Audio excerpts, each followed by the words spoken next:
അപ്പോൾ സുഹൃത്തുക്കളെ നമ്മൾ പല ഡെലിവറി നിങ്ങൾ വീഡിയോ കണ്ടിട്ടുണ്ടാവും. ഇന്നൊരു വെറൈറ്റി ഡെലിവറിയാണ് നിങ്ങൾ കാണിച്ചാൻ പോകുന്നത്. നമ്മുടെ സുഹൃത്ത് പ്രവാസിയായിട്ടുള്ള സുഹൃത്തിന് അവരെ വാഹനം ഡെലിവറി ചെയ്യണത് നമ്മൾ വീഡിയോ കോളിലൂടെ എന്ത് ചെയ്യാണ് കാണിച്ചു കൊടുക്കുകയാണ്. അപ്പോൾ ഇസ്മായിൽക്കാ, നിങ്ങൾ സൗദിയിൽ എവിടെയാണ് വർക്ക് ചെയ്യണേ? റിയാദിൽ.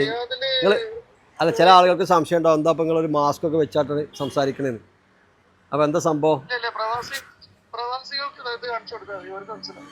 ആ എന്താ സംഗതി എനിക്ക് ഐഡിയ കിട്ടിയില്ല.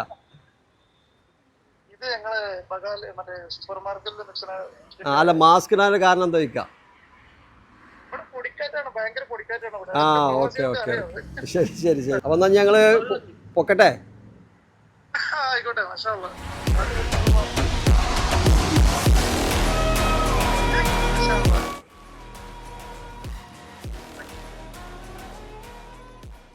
അപ്പോഴേ നമ്മളെ പ്രേക്ഷകരോട് നിങ്ങൾക്ക് എന്താ പറയാനുള്ളത്?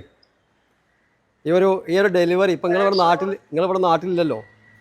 അപ്പം നാട്ടിലില്ലാത്തൊരു സമയത്ത് ഞങ്ങളിത് നിങ്ങളെ വീട്ടിൽ കൊണ്ടുപോയി കൊടുക്കുകയാണ്. നിങ്ങൾ ഈ വാഹനം സത്യം പറഞ്ഞാൽ കണ്ടിട്ടുമില്ല. കണ്ടിട്ടുള്ളൂ. അപ്പോൾ നിങ്ങൾക്ക് നമ്മളെ പ്രേക്ഷകരോട് നിങ്ങൾക്ക് പറഞ്ഞു കൊടുക്കാനുള്ള അനുഭവം. നിങ്ങളിപ്പോൾ നമ്മളിവിടുന്ന് ഒരു 3 വർഷം മുമ്പ് ഒരു വാഹനം എടുത്ത ഒരാളല്ലേ നിങ്ങൾ? ആ ഒരു വിശ്വാസത്തിലാണ് അടുത്ത വാഹനം വീട്ടിലേക്ക് പർച്ചേസ് ചെയ്യുന്നത് അല്ലേ? ആ അപ്പം നിങ്ങൾ പറഞ്ഞു കൊടുക്കാം ഞങ്ങളെ പ്രേക്ഷകരോട്. വണ്ടി എടുത്തുകൊണ്ട് പോകാൻ പറ്റും, അത്രയ്ക്കും വിശ്വാസമാണ്. കാരണം നമ്മളൊരു സെക്കൻഡ് ഹാൻഡ് വാഹനം വാങ്ങിക്കുമ്പോൾ അല്ലെങ്കിൽ ഒരു ഉപയോഗിച്ചൊരു വണ്ടി വാങ്ങിക്കുമ്പോൾ അതിൻ്റെതായിട്ടുള്ള പ്രശ്നങ്ങൾ ഉണ്ടാവും. പക്ഷെ അതൊന്നും ഇല്ലാത്ത ക്വാളിറ്റി വാഹനം കിട്ടണം എന്നുണ്ടെങ്കിൽ ഞാൻ നാട്ടിലില്ലാതാണ് ഈ വണ്ടി ഇപ്പം എൻ്റെ മുറ്റത്തേക്ക് പോകാൻ പറ്റില്ല. അൽഹംദുലില്ലാ, സന്തോഷം. നിങ്ങൾക്ക് ആർക്കും ധൈര്യമായിട്ട് വന്നെടുക്കാം. ഓക്കെ ഇൻഷാ അല്ലാഹ്. അപ്പോൾ അതന്നെ ഞങ്ങൾക്ക് പറയുന്നത്. നിങ്ങൾക്ക് ഇപ്പോൾ ചില ആളുകൾക്ക് നാട്ടിൽ ഉണ്ടാവില്ല, പ്രവാസികളാകുമ്പോൾ കൂടുതലും നാട്ടിൽ ആളുണ്ടാവില്ല. അപ്പോൾ നിങ്ങളെ വീട്ടിൽ ഈ വാഹനം എത്തിച്ചു കൊടുക്കുന്ന സർവീസ് നമ്മൾ എന്ത് ചെയ്യും, ഇതുപോലെ ഈ ഒരു വിശ്വാസത്തിൽ തന്നെ നമ്മൾ നിലനിർത്തിക്കൊണ്ട് എന്ത് ചെയ്യും, നിങ്ങൾക്ക് ഡെലിവറി ആക്കി തരും ഇൻഷാ അല്ലാഹ്. ആയിക്കോട്ടെ.